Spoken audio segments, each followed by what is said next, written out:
We ask people to begin to take their seats. We'll be starting in about a minute and a half here.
I hereby call to order this regular meeting of the City Council of the City of Bloomington, Illinois. Please stand for the Pledge of Allegiance and a moment of silence. I pledge allegiance to the flag of the United States of America and to the republic for which it stands, one nation, under God, indivisible, with liberty and justice for all.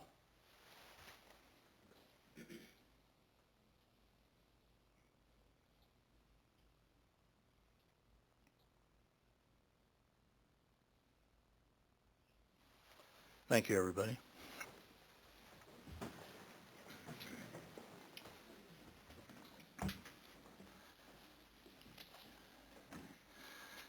At this time, I would ask the city clerk to take a roll call. Alderman Sage. Alderman Miwalamwe. Here. Alderman Stearns. Here. Alderman McDade. Here. Alderman Schmidt. Here. Alderman Purcell. Here. Alderman Fazzini. Here. Alderman Fruin. Here. Alderman Mathey. Here. Mayor Stockton. Here.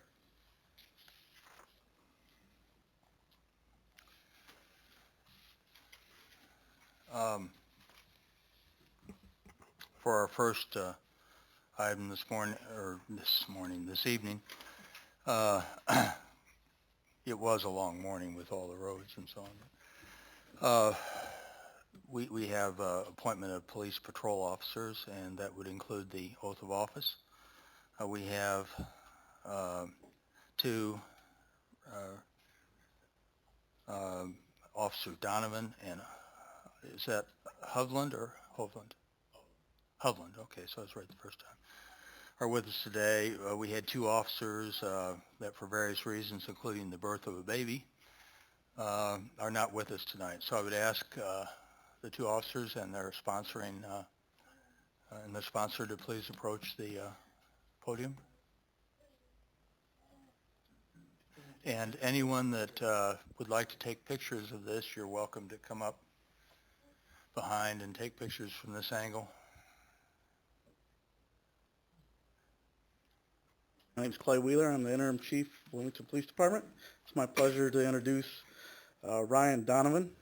He's accompanied by his family, his mother Karen, wife Maggie, daughter Alexis, and son Braden.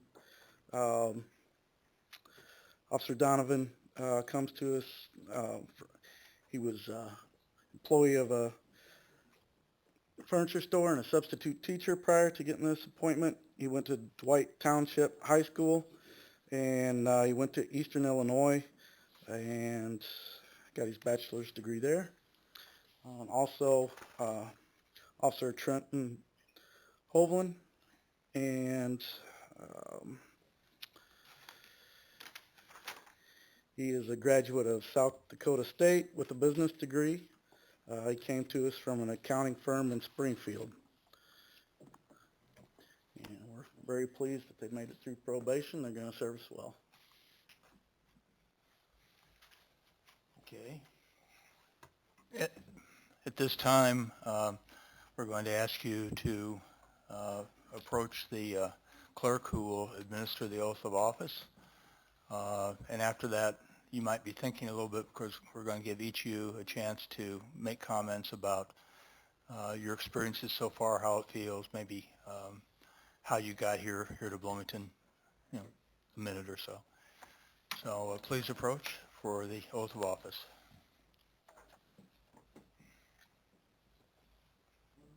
Oh, yeah, both of you do it together.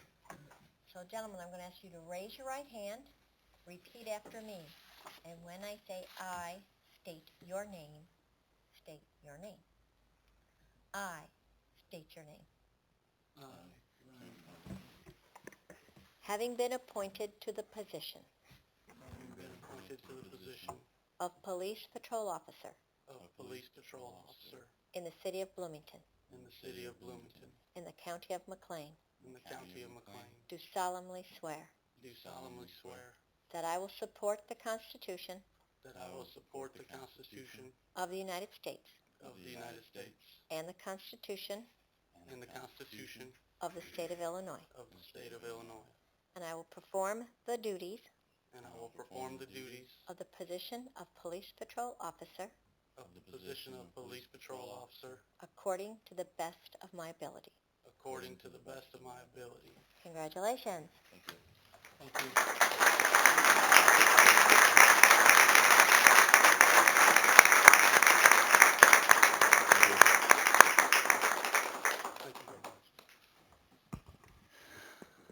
Okay, now you don't have to repeat back. You can say a few words of your own, and you can decide who goes first.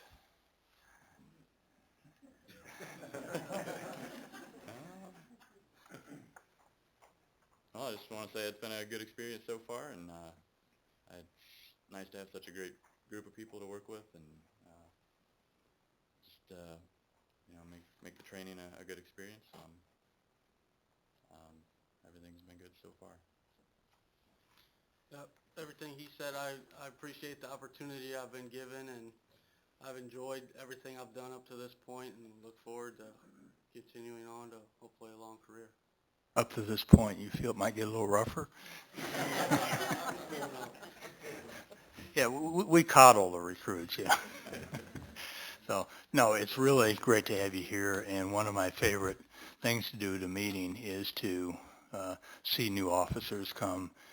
Hopefully, 20 years from now and so on, you'll still be here, and certainly the people of the city put their trust in you, and hopefully you've got the training and everything you need to be able to return that to them. So the best of luck to both of you in your careers with the City of Bloomington Police Department.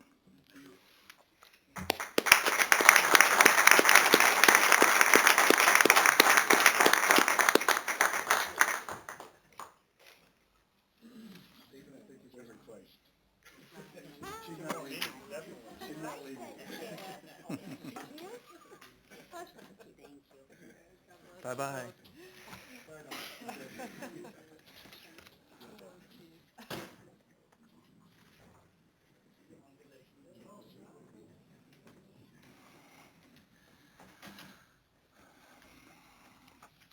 Okay, that completes our appointments. Obviously, sometime soon we'll have the other two officers in here, Officer Hernandez and Officer Jones, for their swearing in. That now brings us to the consent agenda for this evening. The items are placed on the consent agenda at the request of staff, and they're put on the consent agenda in the belief that each item is not necessarily requiring separate discussion or separate votes. However, any council member on their own volition or at the request of a constituent can pull an item off the consent agenda for separate discussion as part of the regular agenda. So I would ask at this time, is there anything that any council member would like to unilaterally pull? Judy? I'd like to pull 6G, just for a little discussion. Thank you. 6G, and that has to do with the towing contract through the police department. Is there anything else? Rob? If no one else has anything, I'd like to move that we approve the consent agenda accepting 6G. Okay, we have a motion. Okay. A motion and a second to approve the consent agenda, 6A through J with the exception of 6G. At this time, we'll go ahead and vote on that. Madam Clerk, will you please take a roll call vote? Alderman Miller-Lamwe, Yes. Alderman Stearns, Aye. Alderman McDade, Yes. Alderman Schmidt, Yes. Alderman Purcell, Yes. Alderman Fazzini, Yes. Alderman Fruin. Yes. Alderman Mathey. Yes. Okay, the motion carries. Items 6A through J with the exception of 6G are approved. This now brings us to something that we do once a year in preparation for our fiscal year. We still have 6G, don't we? No, we'll do that as part of the regular agenda, yeah. And we'll have a public hearing. People are welcomed and encouraged to discuss any item on our city budget for the fiscal year 2013-2014, which begins May 1st of this year. I'm going to ask to get an idea of about how many speakers we might have. Will people that intend to speak please stand or raise their hands? Or okay, 1, 2, 3. I see 4 speakers. 6? There's 4 over here. Okay, I see one behind there. Okay, 6 speakers. Let's see. Okay, we keep growing. Everyone has a right to speak here. We do not limit the number of speakers at a budget hearing. However, to keep things manageable, I will set a time. I think we can do 3.5 minutes. That'll take us about 25 minutes, which is not unreasonable for a budget hearing.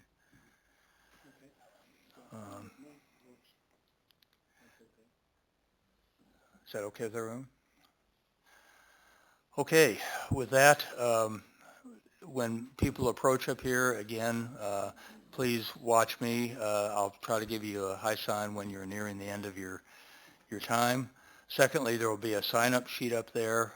We do want your name and address. We're required to have that for the minutes of the meeting. Please adjust the microphone and speak into the microphone so everybody in the room can hear what you're saying. So with that, who would like to go first? Sure.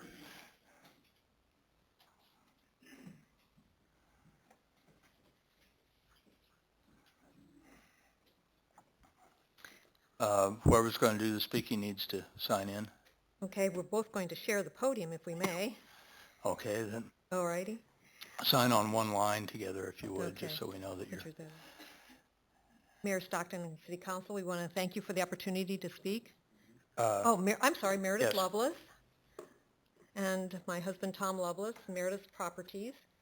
And we were here to discuss with you the need for stoplights at the intersection of Keaton Place, Auto Road Drive, and GE Road. There are 14 businesses that lay along this track that we are directly involved with 10 of these properties, either by ownership, through an association, or by direct management. The businesses that we are associated with are Mattress Firm Superstore, Victory Beauty Supply, Pier 1, Beds Direct, Karen Storm Monroe State Farm Agent, Golf Discount, Heartland Dental, Ideal Medical Weight Loss Center, Qdoba, and Biaggi's Restaurant. The stoplight issue has impacted these businesses, the lack of it, And we wanted to sort of just highlight to you why we feel that this is a very important thing to get approved for this year.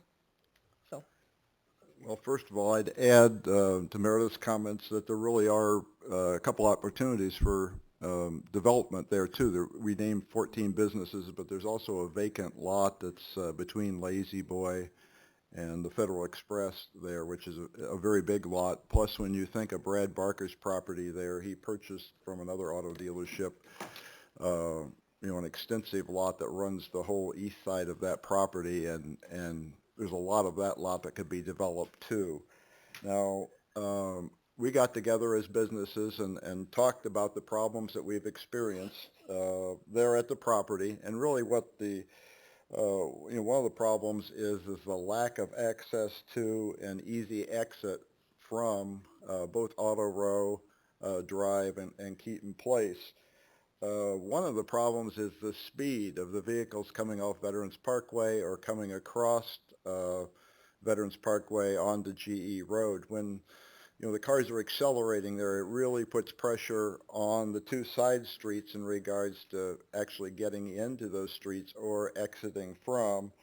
There's been a number of traffic accidents. We don't have the statistics for that, but all I can tell you is the Brad Barker folks say that they provide aid and assistance to folks after the accidents, and that they have occurred there at those properties.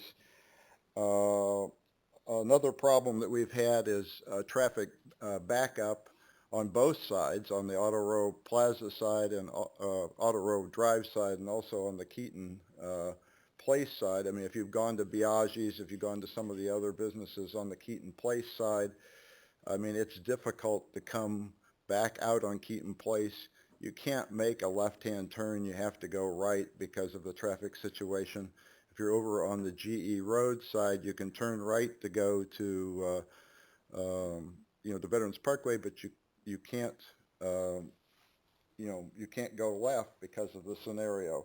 Now, we've had a loss of tenants at our buildings there, and we've also had leasing issues in regards to this access problem.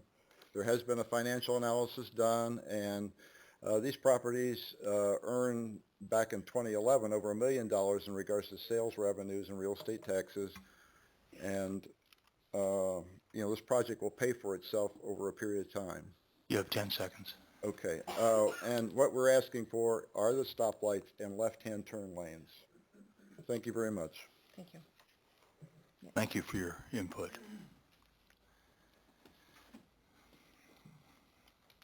Okay. Do we have that takes care of one. Do we have another volunteer? Ron?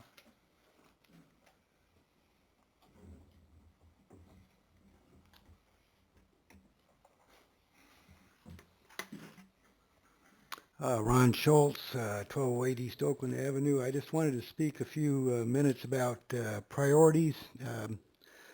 From my point of view, being a taxpayer and a voter, it just seems that they're kind of out of whack, especially all of a sudden having 14 or 15 new positions. I can see having some more police and firemen positions for public safety purposes. That makes a lot of sense to me. But do we need most of the rest of these people? I think a lot of them are just coming to City Hall to fill positions that at this point, I just don't feel are necessary from a voter and a taxpayer's point of view.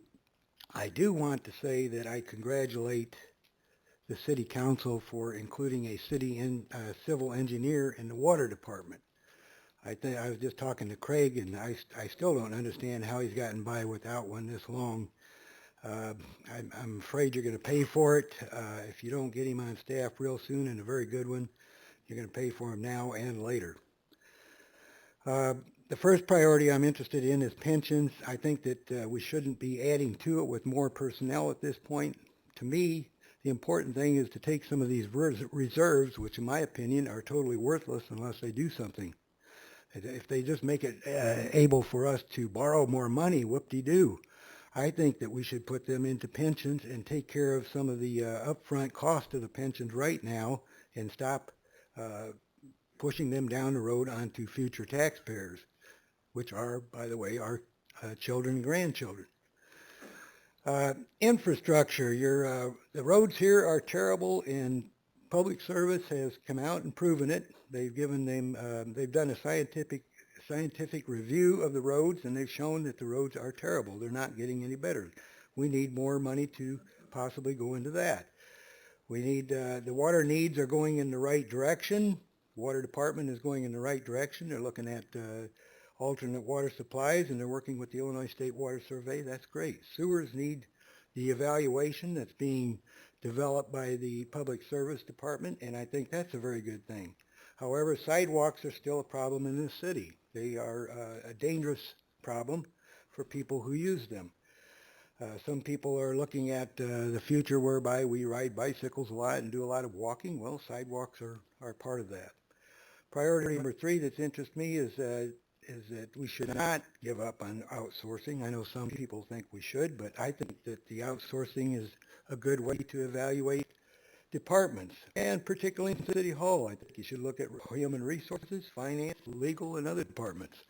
I think those departments need to be evaluated as to whether they're overstocked with personnel or perhaps understocked. I don't know, but they should be evaluated. 30 seconds, Ron. Evaluate the massive use of consultants. It's very costly.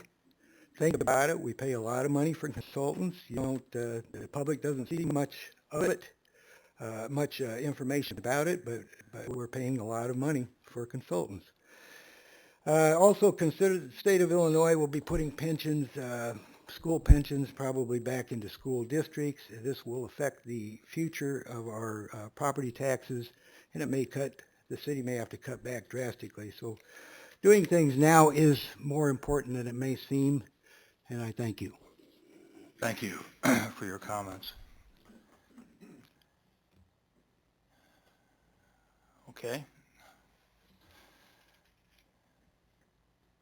Lane? Thank you. Again, sign in, please. Lane Hanson, 116 South Devonshire Drive, Bloomington.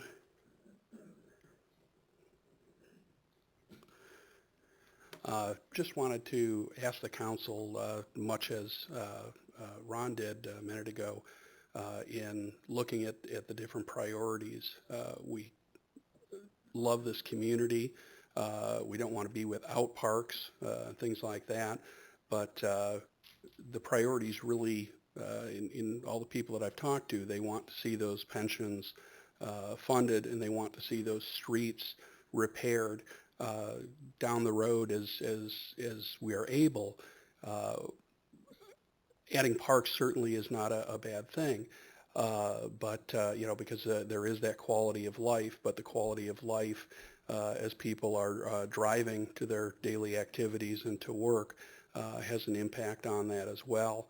And it's not going to get better. I think we need to also look at maybe adjusting the codes as far as not just going with low bidder, but asking for guarantees on the work. When you go with the low bidder, they're going to figure out every corner that they can cut, and I surely would like to see that addressed. So all due respect, I know there's been talk about a surplus that we got to help pay for that park. Well, if we have a surplus per se, I don't really see it as a surplus when other things are sadly behind in our obligations, and any money that was not spoken for ought to be going to those top priorities first. Thank you very much. Thank you.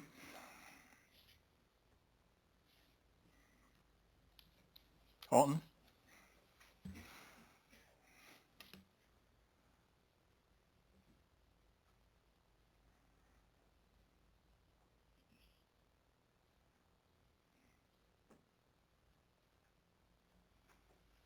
My name is Alton Franklin. I live at 508 Patterson Drive here in Bloomington, Illinois.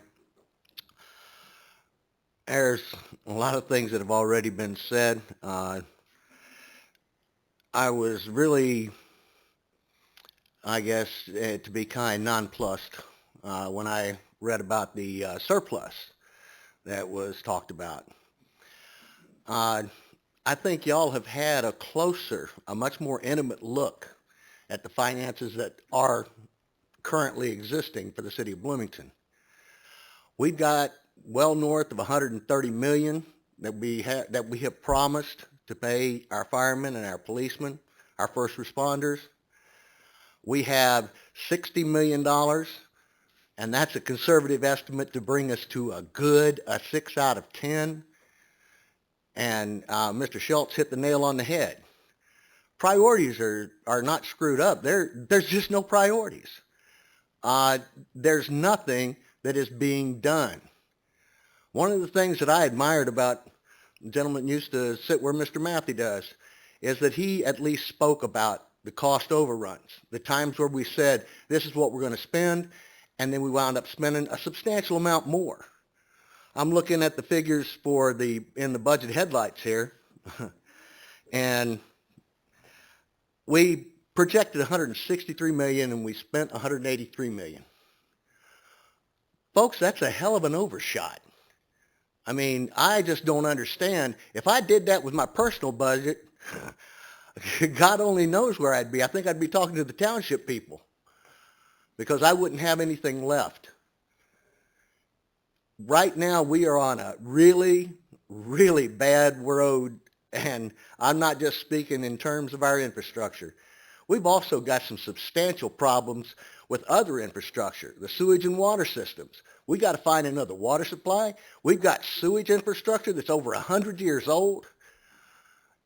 And we're talking about $75,000 for a halfway house. $600,000. We get $400,000. No, we don't. We spend $600,000 that we do not have. I have the utmost in admiration for the folks in the financial department. They have done remarkable things. And David, you played a big part in that.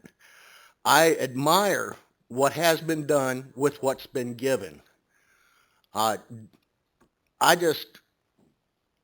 do not understand why we don't get past the talking, get to setting some priorities, and then doing what it takes to address those priorities and getting our city where it needs to be for the wonderful people that live here and call this home.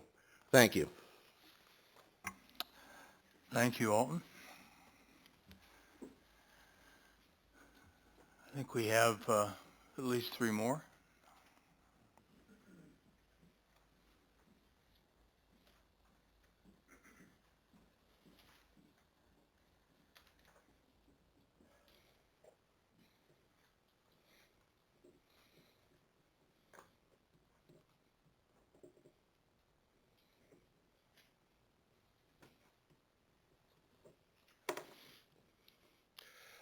My name's Carl Woodward. I live at 3009 Thornwood. I'm a small business person. You've all heard me talk 2 or 3 times before. I feel I probably failed at every one of those. I've been trying to get the council to be more responsible on paying for the $130 million of pension that this council is allowed to develop.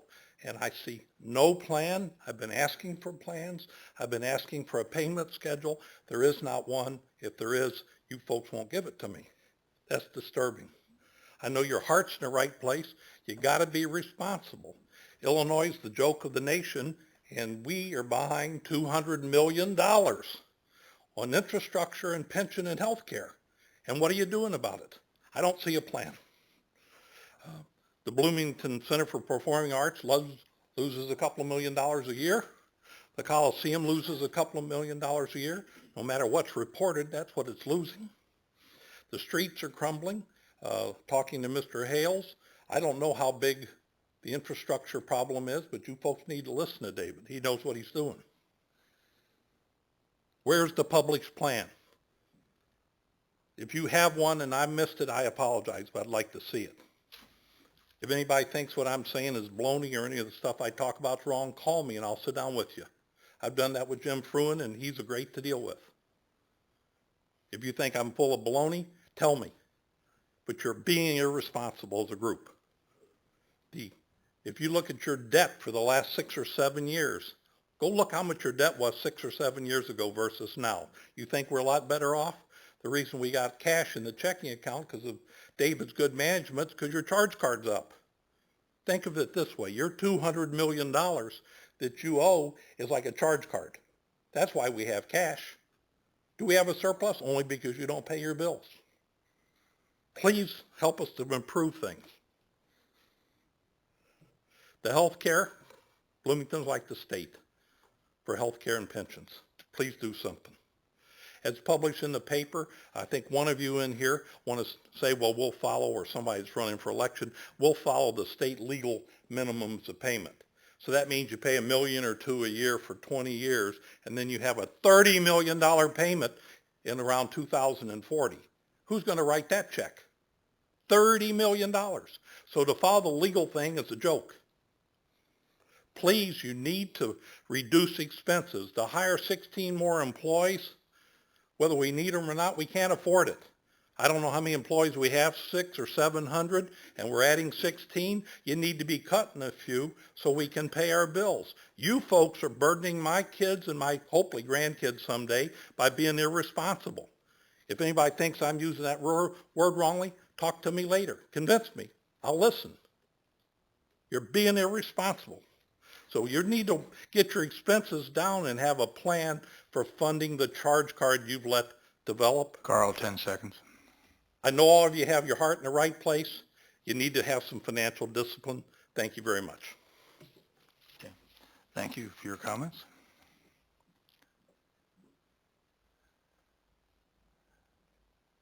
Okay, we had one or two more.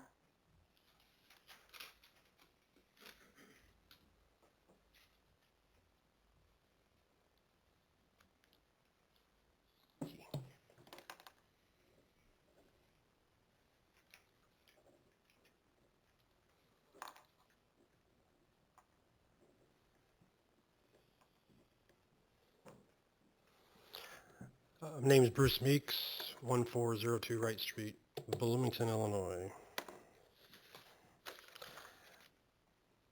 I just want to say I was one of the, I think, less than 4 people that attended the Saturday budget facilitator meeting. I'm saddened that more citizens didn't attend because I think they would have learned a great deal about the interaction of the council, the agreements and the disagreements, the compromises. I have mentioned to all of you by email that it's unfortunate also if we didn't use the live streaming for that. I think that would have been a good, open, transparent, and sunshine approach, which thanks to all of you, I've become in the last, 18, 20 months, the advocate for that. Didn't plan on it, don't know how it happened, but I keep coming back to you and I keep filing things with the Attorney General and I'm trying to get everybody on the same page. And guess what? I'm nonpartisan. But we need more open access, and that's why I am for the hiring of the communications specialists. I'm actually for more money to be spent in the technology area because I think we need to bring the MUNIS software forward sooner. I think there's cost advantages to the city to put the money out now to bring it to fruition sooner. I think the Budget Be Online was a very good choice. I think it was done. I think it's been done in the past. I do hope the sideways printing of the 132 column will be fixed. I did offer to the staff some solutions that I know that have worked from in my experience. And I hope that maybe next year, everyone who's sitting in these chairs will make sure that gets done. But I do have one problem with page 244 of the budget. The third bullet item talks about a demolition of 401 South Prairie Street.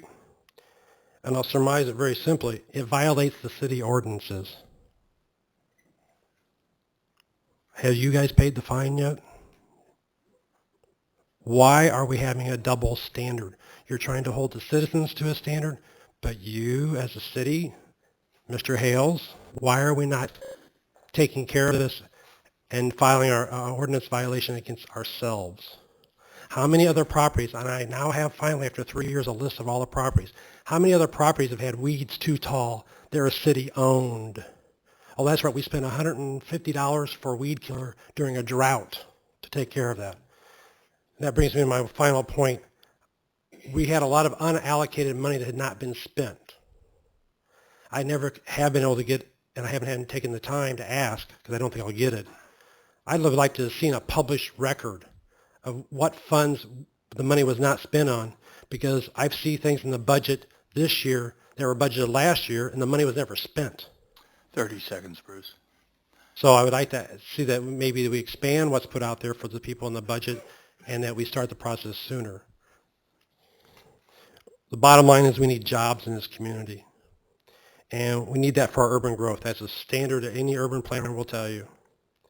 The problem is our citizens are not integrated into this process. That's why I pushed the open and sunshine. I listened to you all, a meeting for a liquor commission approval almost 2 years ago now. We got to get the citizens back and get them a part of being ambassadors for the city too. We can't depend upon 1 or 2 staff members. The citizens need to get involved and they need to be brought back into the fold. There's a lot of reasons why they haven't, and that's their personal choice. I've tried to do what I can. Thank you. Thank you again for your comments. Did we have one more?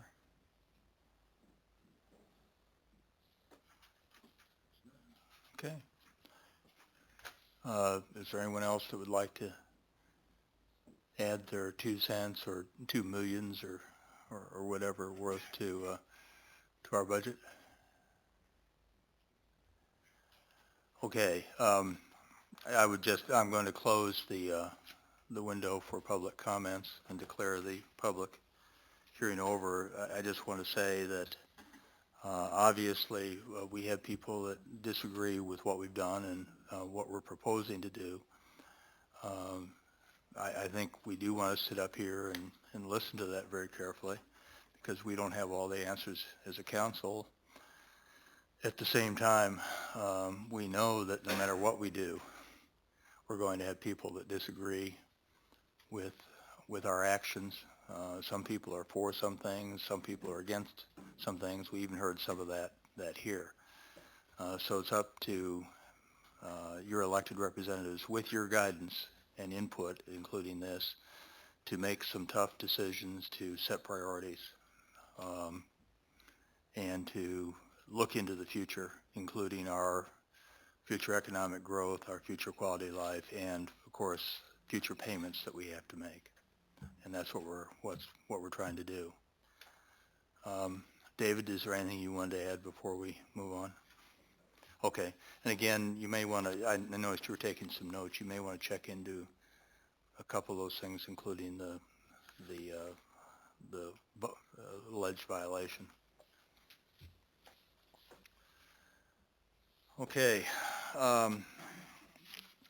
One last thing. I want to remind people that we will be voting at the April 8th meeting, the next city council meeting, on this budget.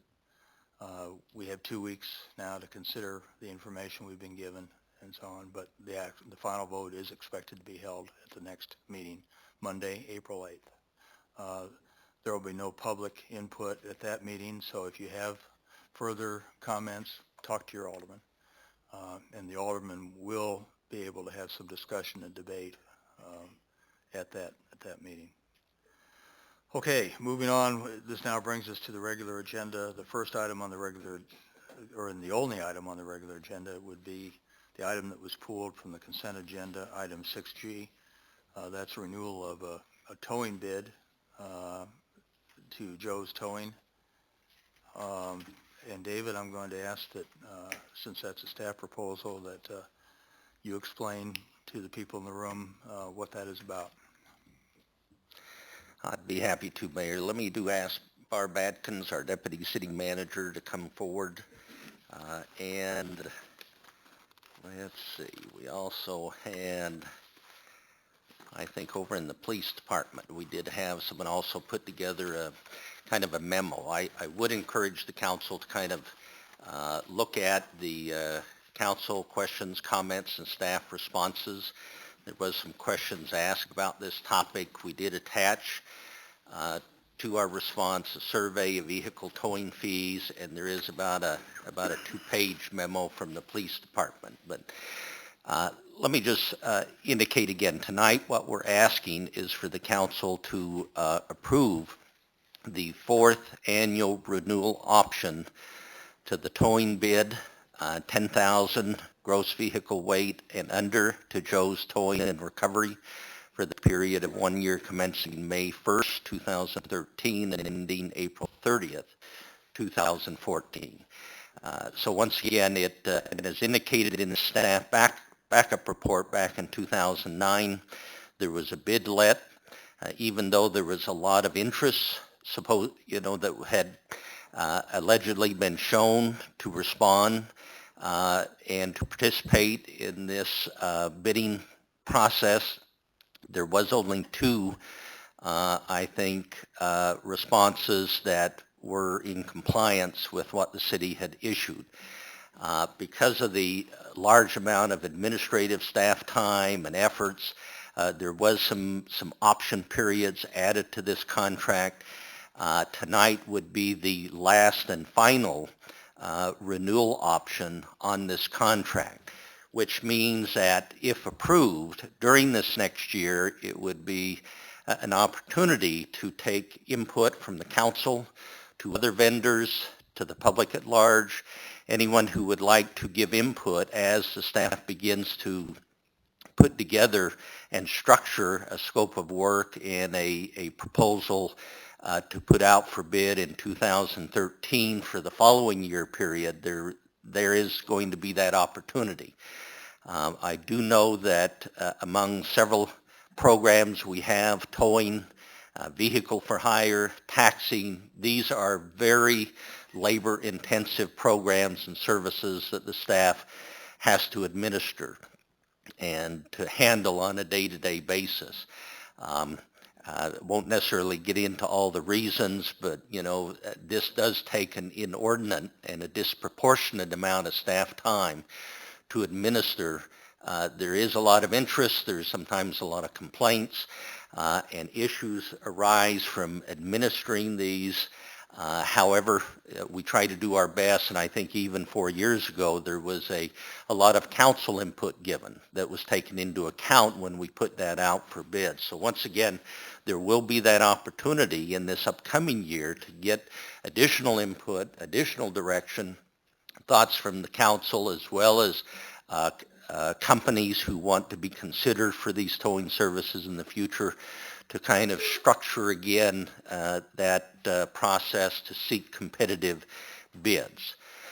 With that in mind, we're going to be here, both Barb Atkins, Clay Wheeler, Interim Police Chief, will be happy to answer any questions the council might have on this particular council topic.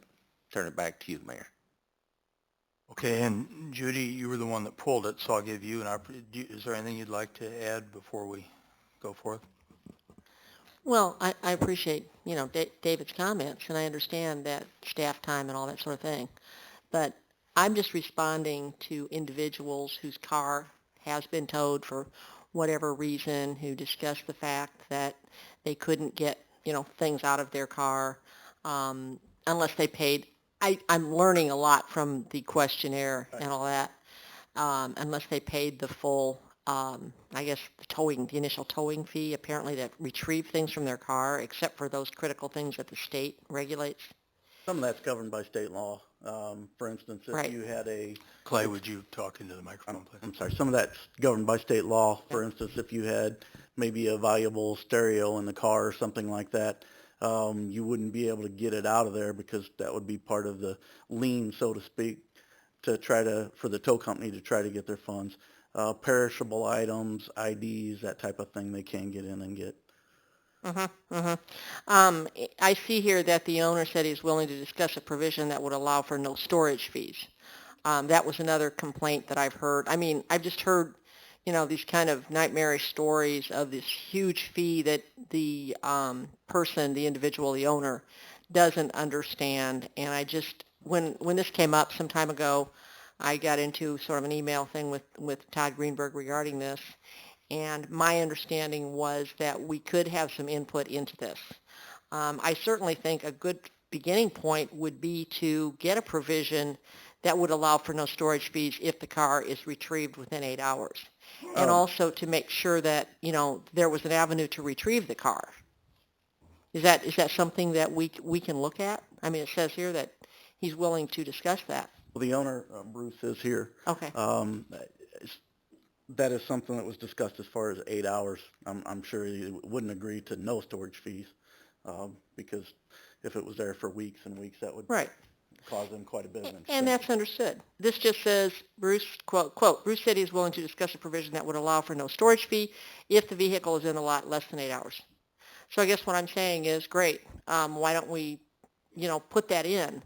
Or why don't we make sure that people do have an avenue to, retrieve their car within 8 hours? I mean, just a suggestion as a start. Is that something we can do? That's not something I could say. That's something that Bruce might be able to tell you. I can't force that upon him myself as the police chief. Mayor, if I could, again, I don't think tonight is the night to try to renegotiate the provisions. If the council would like to have us look at this or any other options, then the majority could so indicate and give us that direction. I do think that that's certainly an item among many others, because I think the complaints don't just dwell on that. There's others. But I think in the information we're trying to show, here is that some of these fees being charged are competitive. They're comparable to other jurisdictions. There's always a story. There's always facts behind each and every complaint. And many times it may not just be that as the issue that we've had the complaints are. And Clay could probably, I think the police chief and the fire department hears those. But again, would be happy to kind of pursue that. I would recommend that we take this next year to really look at all the issues the council would like to have us address in this next round of bidding, et cetera, and do a comprehensive look at any and all those issues, reviewing all the complaints we've had, and is there anything we can do next year in bidding this service out to see if there's maybe further beneficial changes that could be made. But as the mayor said earlier, oftentimes, you may do something to appease one particular special interest or party, but it may have a negative consequence for others. And unfortunately, we're dealing with a regulatory process where a lot of the towing that goes on, is something that people do not like. And unfortunately, there's a high fee attached to that. So unless we want to, so I just leave that, as my input for the council to consider tonight. Karen. I want to support Judy's request that we look at some kind of provision, particularly with the 8 hours. And I think about that. I'd like to see that in particular. This is a service that has the City of Bloomington name attached to it, and someone who's coming in and trying to remedy some error that they've made either in reading one of our signs or who knows what happens. To the extent that we can have a little leniency with that. I understand we're not going to renegotiate it for this year, but I did learn a lot from this. I thank you for all the information. Thank you to Judy for bringing it up, and I think we should, to the extent that we can, look at some Which tweaks should be in fair. this contract. Yes. Okay, so let me summarize, and then Judy, you can tell me if I'm on target here.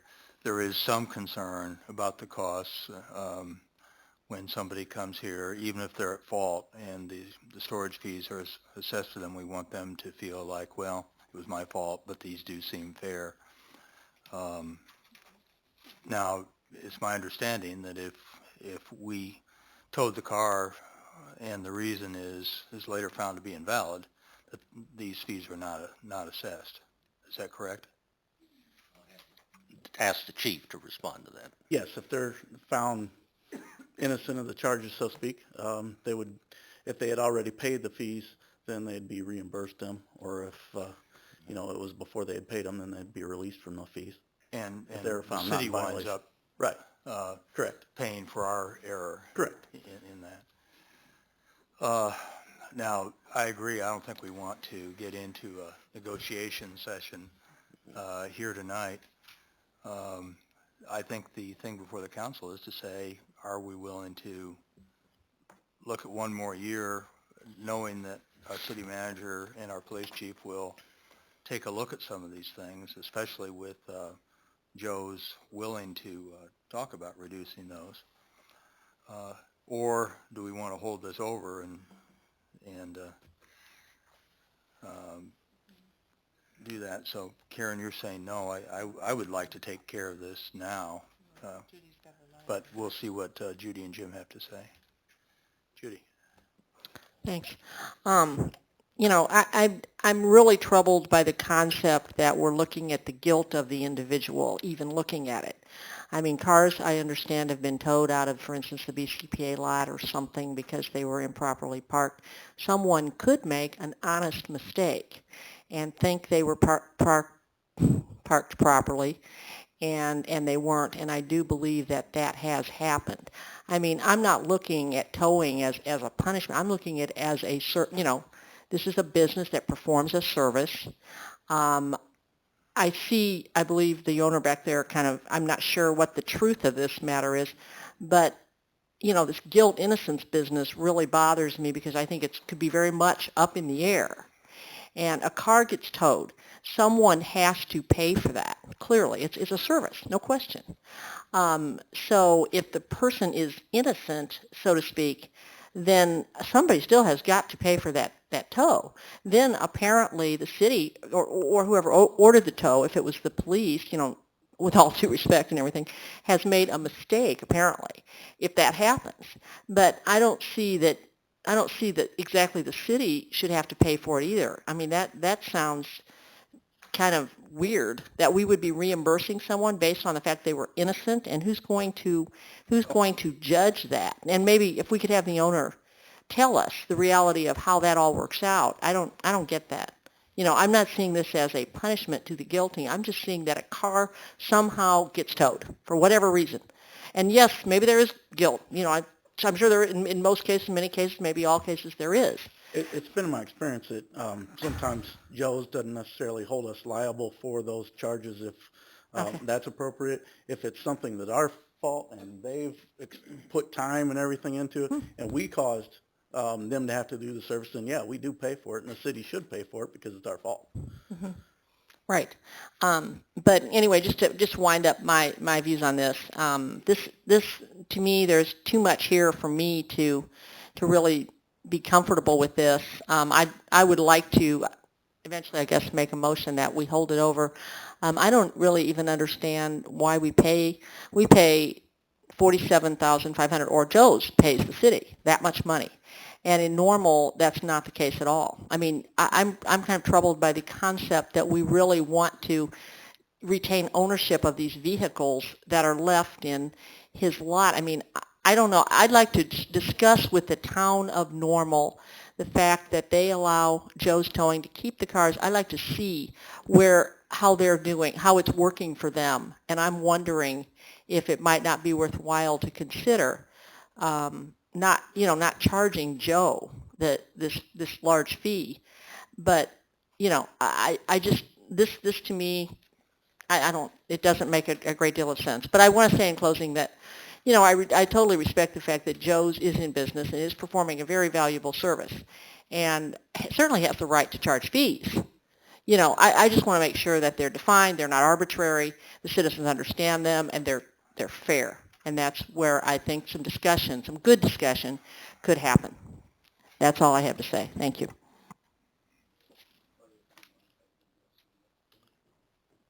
Jim? Mayor, just one comment. I agree that tonight's not the night to negotiate this. I think, personally, I'm ready to vote on it. But I don't think the discussion, the issues are limited to what we've discussed so far. I think there's some other issues too that should be part of that. I think that was alluded to earlier. So I'm very supportive of continuing this in the months ahead and trying to find out some better solutions in our next contract. Jamie? David, I was just curious, is there any way to give us an idea if renegotiating now what that would cost versus holding it over, looking at it in depth over the next year? What does that look like? How many hours or? Well, again, if the majority of the council wants us to focus on one issue, and that is possibly looking at the first 8 hours, that could happen very quickly.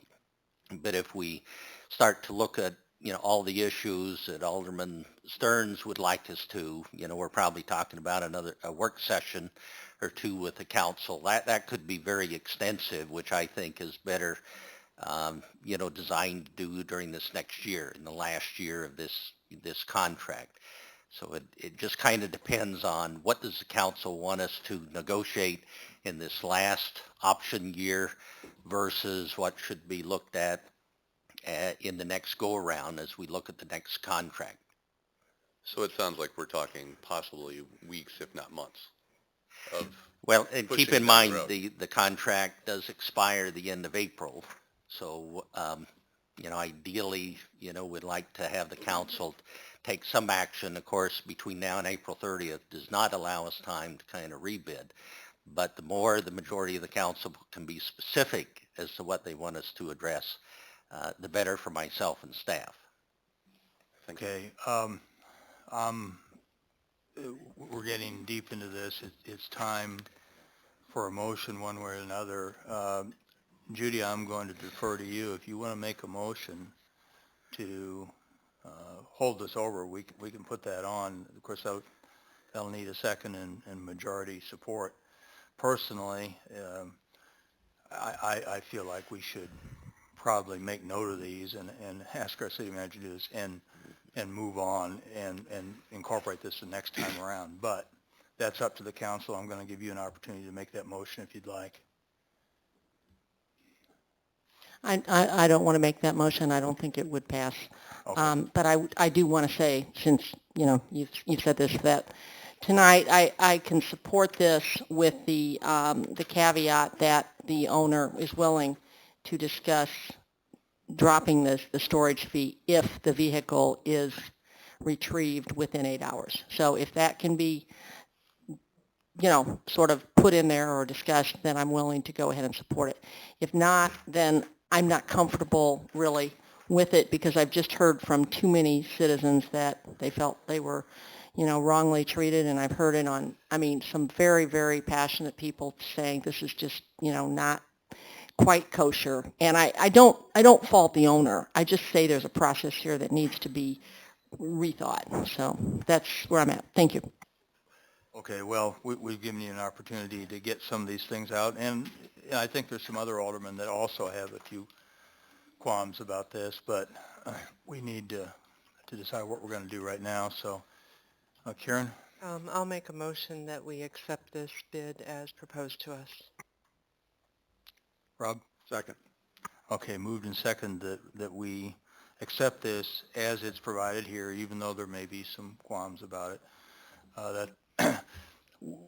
That means that would be the official contract. Now, if the owner wanted to do something and mitigate that and so on, that would certainly be okay. Right. But we are voting on a contract here. So with that, is there any further discussion? Can we proceed to a vote? Okay, we're going to do, I'm sorry, Stephen, go ahead. The figures I have is $164 if you get towed and taken to the yard, and you have the impound fee. So by taking the $40 off for storage, it'd be down to $120. So, if you're going to get towed, you're going to be at least $164 if one day. So that's pretty steep. Yeah. That's not how I'm reading. I thought the 75 129 40. included the 40.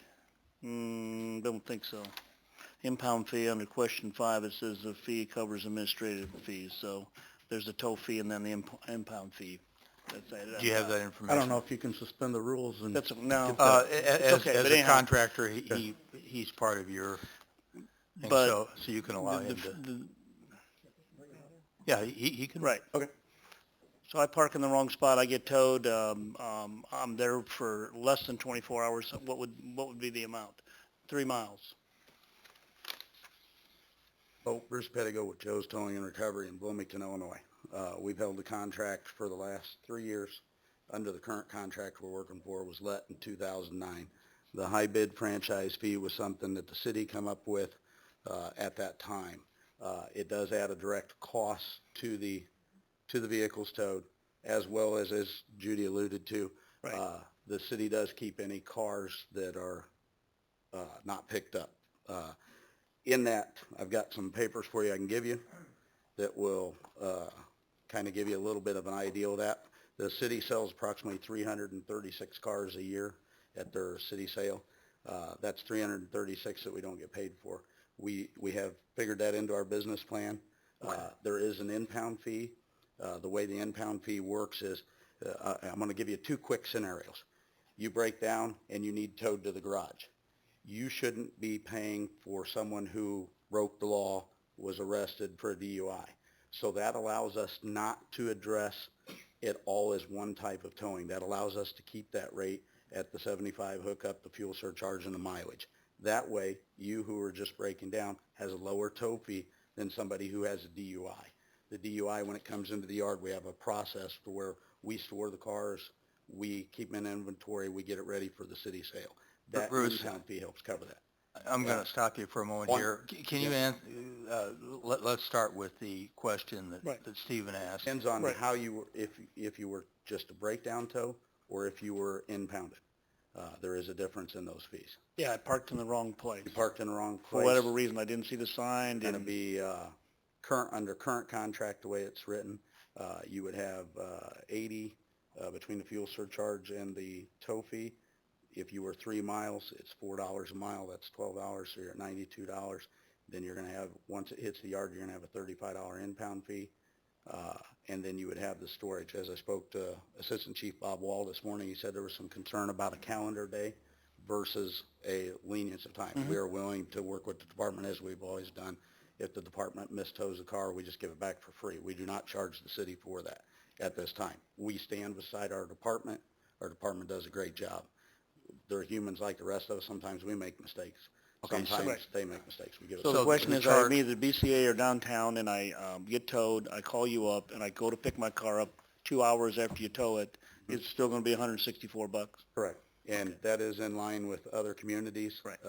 Champaign has if your flat tow is $125, if you have to have dollies, it adds additional $50. If you require a flatbed, it's $175. That's Champaign County. At this point, I'm going to object to going. Right. I understand depending on where you pick it up, front or back, or if it's front-wheel drive, rear-wheel drive, if it's, I'd be more than happy to, meet with the council at another time and explain these, and how it come to be.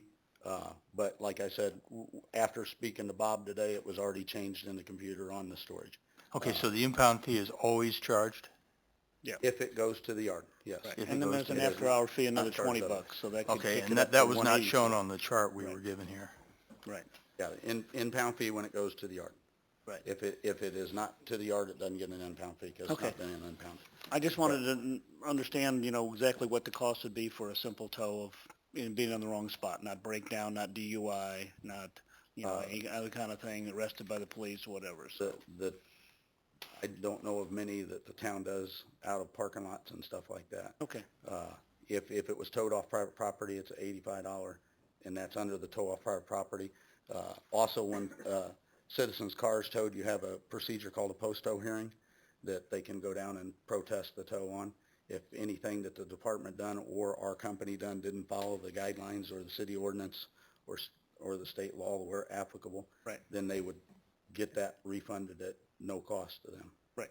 That was a city street or a city parking lot, so that was a concern. There's not many of them towed out of it. I do know on the farmer's market. Absent a motion to suspend the rules or any other further discussion, this is a contract. Right. It speaks for itself. This man should not be modifying it, nor should the council. Mm-hmm. So what I would suggest is that we either have a motion to suspend the rules, or if you're going to lay it over, lay it over. If you're going to vote it up, vote it up. If you're going to vote it down, vote it down. In the contract. We can't, neither party can unilaterally modify the Yeah, contract. we're not going to negotiate this here. In the past, we've always allowed a contractor as an extension of the police department to speak without a suspension of the rules. In the current contract, it gives me the ability to change rates. Okay. And we will do that. Enough said. Okay. Yeah, I was just asking about the price of a simple tow. That's all I was asking. Just to make sure I understood the rate schedule. Thank you. Okay, thank you. What's that? Yeah, we're gonna move on. We're starting to spread a little bit too far afield here. Okay, are there any other comments from the council? Okay, a roll call vote, a yes vote is to approve the contract as presented.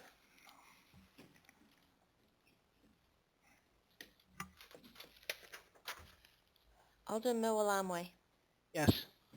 Alderman Stern, No. Alderman McDade, Yes. Alderman Schmidt, Yes. Alderman Purcell, Yes. Alderman Fazzini, Yes. Alderman Fruin, Yes. Alderman Mathey. Yes. Okay, the motion carries. There being no other business on our regular agenda, that brings us to a discussion for this evening. We'll accord the city manager the first opportunity. David? Mayor, I have nothing to report tonight. Okay, thank you. The only thing I want to mention for the benefit of the council, we have been asked by the several civic groups, we've talked with the police department, and we've had some discussion at council retreats about how we can mandate training for employees of bars and so on. We're going to have a liquor commission hearing tomorrow. We've actually sent out notices to bar owners because we really want to hear from them about some proposals. As you know, Normal had a proposal and it was beaten down and not passed at its council meeting. I've heard that they may be waiting to see what we do also, so we want to move ahead with this. This hearing will be at the Center for the Performing Arts starting at 5 o'clock tomorrow. We've provided sample ordinances from other communities, and we're also looking at a proposed ordinance to give people something to either support or shoot at that will be presented tomorrow. If anyone's interested, I can talk to you after the meeting about what it says, or you can come to the hearing at 5 o'clock. But I just that's in the ballroom at the Center for Performing Arts, 5 o'clock tomorrow, Tuesday. So with that, Jim, do you have something? Just a very quick comment, Mayor. I know there's some preliminary discussion going on about maybe some financial help to the air traffic control tower. Is that too premature? I know we're not here to talk about that tonight, but I'll just give you a little personal anecdotal that I'm going to be supportive of any collaborative effort that might unfold with regard to other bodies if in fact we are required to keep that open. And it just, we all like our personal stories, but I came in last night at 9 o'clock and weather wasn't the best at 9 o'clock. And so you can imagine the cheers that went up in the airplane at 9 o'clock. And we've probably all been in that situation from time to time when we've been in storms. So we have a great situation with the airport, with Allegiant Airlines and others. And I don't know where all that discussion is going to take place, but, you know, we always talk about what's the price of safety. And I hope that we find a way, the community leaders, whoever they are, to fund that or help fund that continued existence. I think it's critical. Well, let me just very briefly give you a little more information. Right now, we don't have a specific proposal how the tower would be kept open. There's several options. The first was an appeal to the FAA, which, as we all know, we heard late last week that the FAA denied that, kind of as we expected. We're the largest airport that they intend to shut down by far. Of all the airports that are being shut down, I think the number I heard was the smallest, 175 combined aren't as big as our airport. So we feel like we're being unfairly shut out, and we are concerned about safety and so on, and the general consensus is that we cannot allow this tower to be shut down. So the appeal was the first line. There is the possibility of legal action against the FAA. Other cities are interested in working together to do that. And then lastly, we do have the opportunity to band together with other local governments to keep the tower open at our own expense, although there could be a possibility of seeking reimbursement later if we do keep it open. Right now, there's no solid proposal as to how that would be shared. There was a model established with the CASA group where some businesses, Bloomington, Normal, the county, the airport, well, the airport authority didn't join in that, but that was a model set up to bring Frontier Airlines Denver service here. As you know, we did not have to use any of that money that was raised because that service has been very successful. So one possibility would be to divert some of that money to keeping the tower open. So we'll know more about it later this week, and I'll try to let you know. Rob? And Mayor, perhaps we can educate everyone on the fact that the reason that we might be one that gets closed is because we have contract employees in the control tower. The FAA helps pay for that, if I'm not mistaken. And if we used our own employees, the FAA would pay for that. The fact that we have contract employees means that we're spending less FAA money. Peoria, on the other hand, uses its own employees. It costs the FAA more money, and they're going to get to stay open. So it's sort of like, that doesn't make sense, but that's where we're at. Is that reasonably accurate, just so everyone else is aware? Yeah, what you're saying is, and this is my understanding also, that they're closing down the most efficient operations and Yes. leaving the least efficient ones open. Yeah, that's, To save money. yeah, to save money, our government in So, action. You know, we heard some people here earlier say that we're being foolish with the city's funds and so on. I guess it's our turn to throw some stones. Yeah. I have something else Sure. if Go it's to Alderman comments. Alderman McDade and I both attended the One Voice meeting along with Mayor Stockton and City Manager David Hales. Alderman McDade and I also attended the National League of Cities, so we're sort of doing a divide and conquer. I'm going to give you a short report on the National League of Cities, and Alderman McDade will give you a report on the One Voice trip, and we'll keep it fairly short. But there were three things that were, I think, important in our visit to Washington, D.C. for the National League of Cities, and one thing is that it was immediately preceding the One Voice trip, so it wasn't like we spent money going twice. The workout sessions were beneficial. It gave us a chance to meet local officials from all around the country, and that proved valuable, as well as the economic benefit of welcoming veterans to our community. It was a surprise to me how much our city could benefit by welcoming veterans back into our community or to our community. The speakers at the session, Reverend Al Sharpton, who is a 2004 presidential candidate.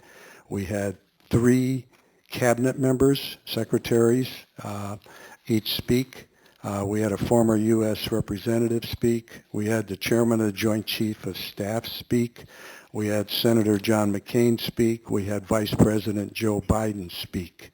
And it was difficult to rate who was better than whom. And in the final analysis, I think I had a tie between Vice President Biden speaking about gun control so passionately and Al Sharpton coming to the diversity breakfast and being so eloquent with so many good points. I gave them both a 10. Everyone else had an 8 or a 9. So we had some excellent speakers and a chance to mingle with them after the meeting on diversity. Reverend Sharpton stayed and took pictures and visited and shook hands with everybody in the audience who wanted to do so, which was rather gracious. All in all, very good trip. We learned a good amount, and we got to meet people from other communities in the United States with issues the same as ours, and in some of them they were ahead of where we were, and that gives us a chance to learn. So thank you for sending me, and I'll turn it over to Alderman McDade on the One Voice. Okay. Jamie, I'm going to bypass you since this pertains to this, and I'll just note, Jennifer, I don't know if you noticed, I put my minutes in. Got them. In the council members, so go ahead. Well, exactly. The mayor saved me all sorts of time because he put out these mayor's notes from the One Voice trip, which is so succinct. I was there for 3 days, and by the appearance of this packet, the mayor was there for 3 weeks. These notes are really tremendous. So I would encourage anyone that wants to know more about the trip to look at these wonderful, complete notes. But I would say, you know, the One Voice trip is obviously a group of public and private partners from our community that go out there representing the Economic Development Council of Bloomington Normal. And, you know, I'm always impressed by the warm reception that we get in D.C., both from our elected officials as well as many staff that work not only for our elected officials, but for other elected officials as well as in private organizations and associations and so on. The main order of business this year was to continue to advocate for economic development in Bloomington Normal, as is always the order of business. And I think it's very nice to see the merging of all the different perspectives on the trip. At this point, you may know that the EDC is funded by 60% of private organizations. So the private voice is really at the table along with the public voice. And it's a very nice mix as far as those partnerships go. We did spend some time talking about the airport issue, which you've heard about here this evening as well.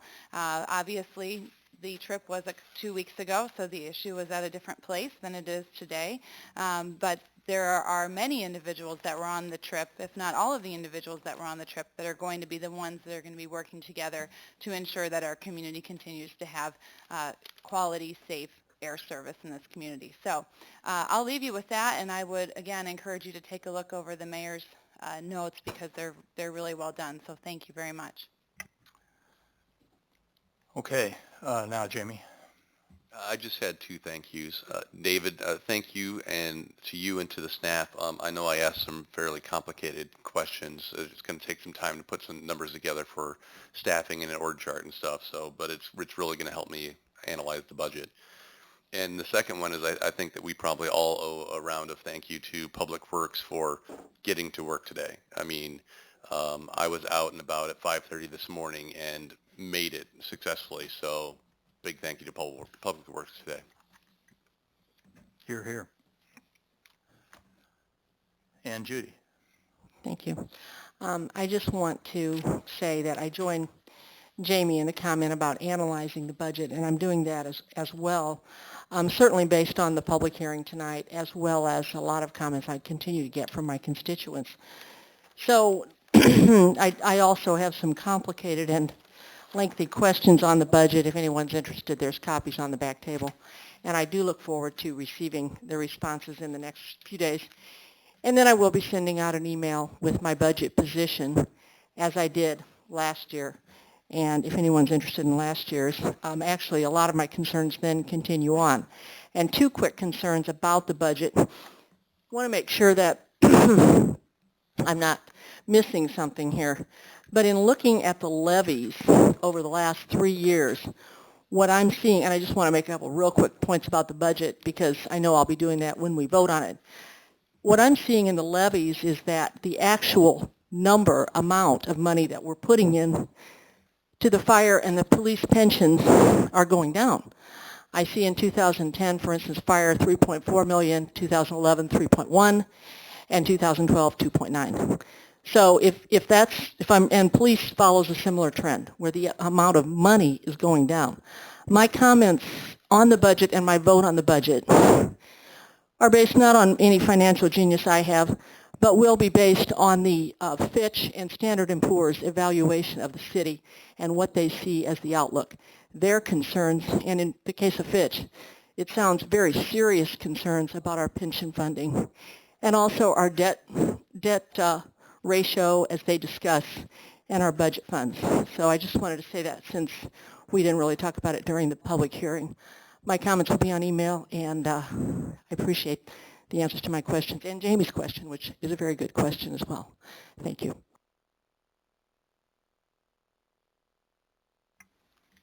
Okay, I see no further comments. Is there a motion to adjourn? So moved. Second? Second. All in favor? Aye. We're adjourned. Thank you.